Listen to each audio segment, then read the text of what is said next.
call hello Yahweh Bashem Yavashai Bashem Rakakwadash.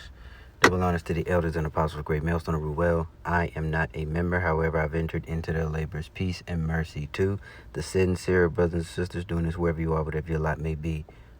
Another quick one during the week, won't be long. If you haven't been living under a rock, you have Rodney Hinton, or I believe he's senior or the third. I don't know. His name's Rodney Hinton, right? So his son was gunned down by the police, or by a sheriff or whatever I think it was. And these devils do what they do best, and they lied. Now, and we're gonna approach this with balance because the kid. I think the one true part, maybe, that we know, I'm still, that's why I waited so long to do this, was that I wanted to see how much. I knew they were lying. I just wanted to know how much or how big was the lie. So so far, we're going to just stick with he was in a stolen car, okay? What they lied about was, the kid had a gun, or the young man had a gun. And that is why the officer opened fire. And when they played the video to the deceased son's father, he was able to see that. And then it was just like, all right, yeah, here's a video, standard procedure, as we said. All right, yeah, go about your way, okay? Understanding that these devils, they have no respect for anybody's humanity but their own, and barely their own, but especially no one else, especially so-called black and so-called brown. And what we're going to get here is a couple of scriptures in the Torah, okay? One of the first, or two, I think we're in 3 of the first 5 books here. No, Numbers, I don't believe Numbers is. Yes, it is. But we're in the, some of the Old Testament scriptures here, foundational. That's what I couldn't get the words out. Some of our foundational Old Testament scriptures that kind of hint on the, not hint, I'm sorry, that kind of, I'm looking at this car and trying to do the video at the same time because I have no idea what this dude is doing. But anyway, but they kind of lay the foundation of, like, it paints a picture of kind of the order and what went on, what possible situations you could have had and how they're dealt with, just like the law on grape. Okay, things happened. And secondarily, we're just going to show a contrast because this dude, I think his name's Shamark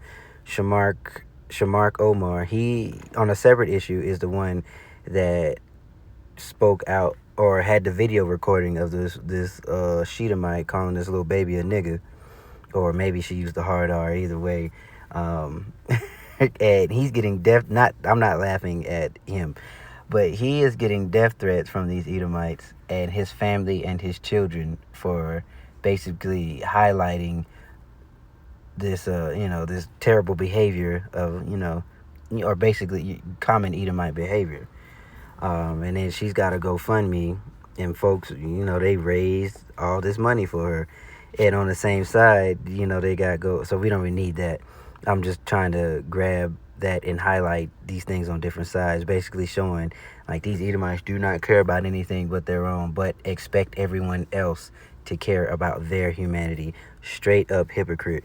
And back to the subject that we're on with Rodney Hinton, is what's called an Avenger. Now, strictly to the letter, you're supposed to go and get, if that man murdered or if that individual murdered, because the Bible makes a clear distinction between murder and manslaughter, or like an accidental death, and it goes into it. So you can read the entire chapter. You can read Numbers 35.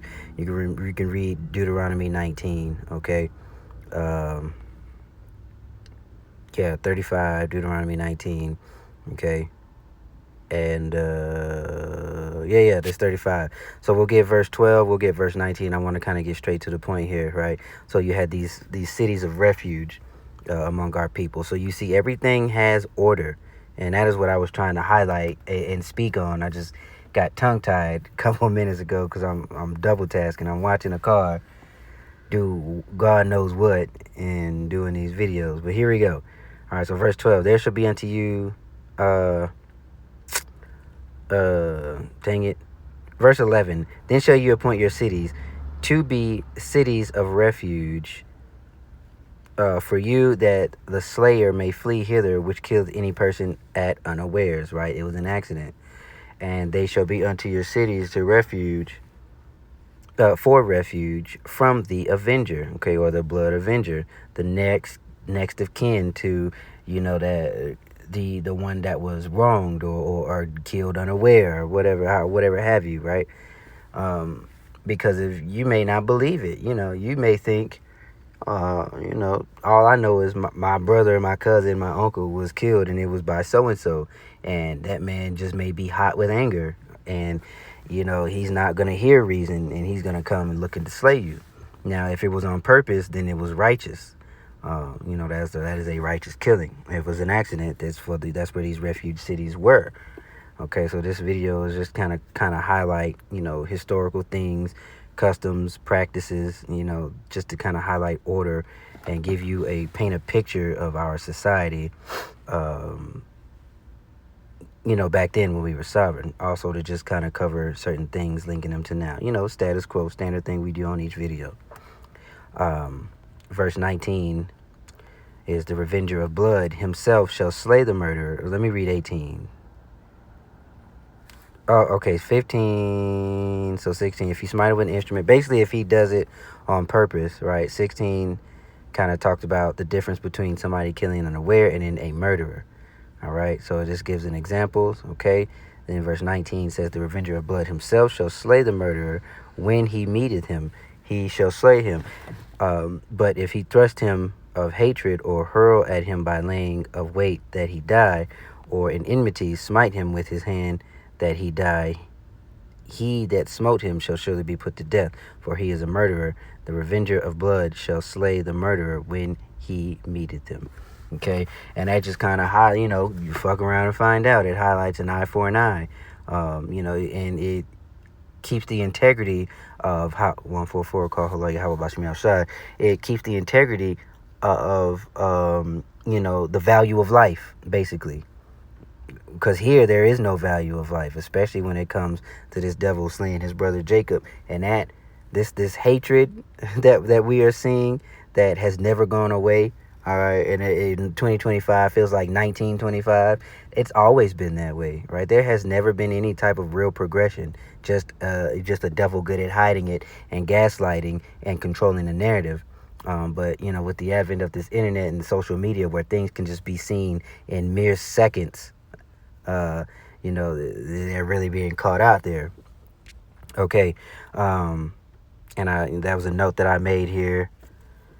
There's a difference between manslaughter and murder, and that's what we read here, verse 16 through 21. All right, for Numbers 35. Okay, and I mentioned slaying my brother Jacob, that this thing was a spiritual thing. Okay, because you have the protagonist, which is Israel, or the sons of Israel. The 12 tribes, so-called Negro, Latino, Native American, and then you have Esau, Edom, all right, and they have many different tribes. Those are your so-called white people. And if we go to Genesis 27 and 41, we can kind of get, if you haven't read this chapter, read it on your own, but basically Esau gave up his birth, sold his birthright, and then tried to act as if he didn't, act as if it was quote-unquote stolen. That's what they do. They play the victim. You can see that if you fast forward just a little bit with, or I'm sorry, not fast forward, if you rewind a little bit with Cain and then Lamech, okay, they do what they're not supposed to do. Like Cain, he offered up a sacrifice he knew wasn't worth a damn, and then tried to play the victim and slew his brother, Abel. You fast forward a little bit, I believe it was Lamech or Tubal Cain. No, it's definitely Lamech. Lamech, wrote the first trap song about how he slayed a man to his hurt. All right, playing the victim is what when you read it and you in turn visualize it, basically he made it seem as if certain individuals attacked him, so he had to do it. I had to kill him. and he came home singing about it. Now, I don't know anybody that, with a conscience or a soul that was happy about doing something like that, or that would make a song about it, unless you are steeped in some sort of wickedness, which, that's why I said the first trap song right there. Because you brag about killing when it should not be something to be bragged about, but it will, or murdering, I'm sorry, brag about murdering, not a righteous kill. Oh yes, 27 and 41. So we'll read that here straight to the point. But that is this devil's MO here, is to always play the victim. They are the aggressors, and they do all of these things unprovoked, unaware, unwanted. And then when finally somebody retaliates, that's when they look at you like, you did them wrong. How dare you defend yourself? How dare you think that you are on equal footing, that I can do anything to you, and that you can return that same level of justice, or in this point, this same level of injustice and disregard for life, that you can't return that upon my head. I'm bigger than you. I'm better than you. That's what they feel. All right, Genesis 27:41. Esau hated Jacob because of the blessing wherewith his father blessed him. And Esau said in his heart, the days of mourning for my father are at hand. Then I will slay my brother Jacob. And this is the spirit, or this is the sentiment that has carried out through each and every generation from then until now on Esau's nation and throughout with Jacob, which is why they have gone out of their way to continue. Setting up a system. Babylon is a system of oppression, and specifically curated for Jake. And of course, the Lord willed it because of our disobedience. So trying to win here, trying to set up some sort of heaven or victory here is futile, it's foolish. And anybody telling you to do so, it's a false prophet. And I think, let me see, what else did I get? And since we're sticking it to the point of being balanced, right, I got a couple of scriptures on not following a multitude to do evil. Don't follow the wicked.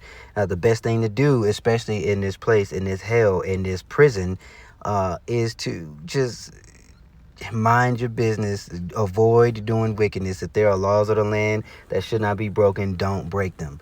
Okay, stay away from folks that just want to do whatever the hell it is that they want to do, because they're going to get you in some mess, i.e., Rodney Hidden's son. All right, if he in fact was in a stolen car, not because he wasn't the driver. I think somebody else was driving, but hanging out with the wrong crowd will bring about a judgment. You go in the woods looking for something, and don't be surprised when a bear attacks you, right?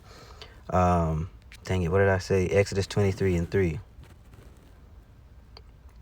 Or you go around, if you hang around in the habitat of a bear, don't be surprised when the bear attacks, basically. All right, so you want to avoid certain situations, and that will be the mass majority of how you avoid trouble. Especially if you're in this truth, man, go to work, go to gym, do your, you know what I'm saying? Focus on things that are important and getting the hell up out of here. Exodus 23:2. Thou shalt not follow a multitude to do evil, neither shalt thou speak in cause to decline after many to wrest judgment. So basically, don't lie. Don't try to cover up justice or judgment. Okay. Secondly is Proverbs 4:14, and then that'll be it, man. We'll get these two or this last one, and that'll be it. Did I say 4:14? Yeah. Enter not into the path of the wicked, and go not in the way of evil men. Avoid it, pass not by it, turn from it, and pass away. Okay? So, when folks want to, especially to younger cats, a lot of these younger kids who don't, who, or I guess folks who are in, parents who are in the truth, and, you trying to talk to your children, because I know when I was 18, I couldn't be told shit. Couldn't nobody tell me nothing. I was going to do what I wanted to do. But, if you catch them early, I guess, I really don't know. But basically, do your best to make sure your kids don't hang around folks that are doing things that will get them into trouble. Because if you have basically running into the law is, you're going to have realistically maybe a 60-40 chance, especially doing things like that, affirm stereotypes that these devils have put out about us. So with that being said, I pray that you were edified. I know I kind of bounced around on two different subjects, but I wanted to be brief, but also get a good measure on the sentiment of these devils. All right, and how Jake is starting to slowly but surely be roused up. Man, you see, um, yeah, that he, whether you think it was justified or not, hey, I mean, the scriptures will err on the side of Rodney, if we're gonna be honest here. And I say that because that blue line back in the blue, they're all one. There are more bad than there are good, and the good stay silent most of the time. In the same way that they look at us like, oh, we're all the same, like we're a monolith. Hey, it's even more so true for them. Same uniform. There's always some sort of corruption going on every time you turn around. So, hey, like I said, scriptures are going to err on the side of Rodney. And these devils are finna, well, they already losing their mind online. So wait till they physically, start, doing things that they have always been planning on doing. Since they had some sort of an inkling of a race war that was coming. All right, these I'm telling you, these folks out here training for a race war. They think that it's impending, or they not think. They know it's coming. Jake around here playing, but these devils are ready. So, keep your head on the swivel. Mind your business. Do what you got to do. Go to work, go to school, come, go to the gym, go somewhere, walk like you have a purpose, pay attention to things that are going on around you, all right?